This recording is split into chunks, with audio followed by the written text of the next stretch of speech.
How to add someone in existing call on Discord. Hello everyone, welcome back to our channel and today we are back again with a new video.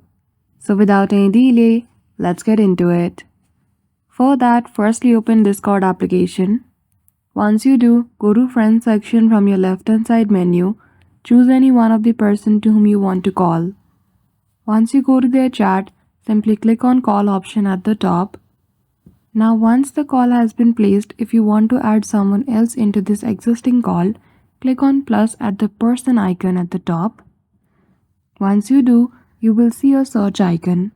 Simply type the name of your friend to whom you want to add in this call and then you're good to go. So that's it. That is how easily you can add someone to an existing call on Discord. So I hope you found this video helpful. If you did, don't forget to give it a thumbs up and subscribe to our channel for such tutorial. Thank you for watching till the end.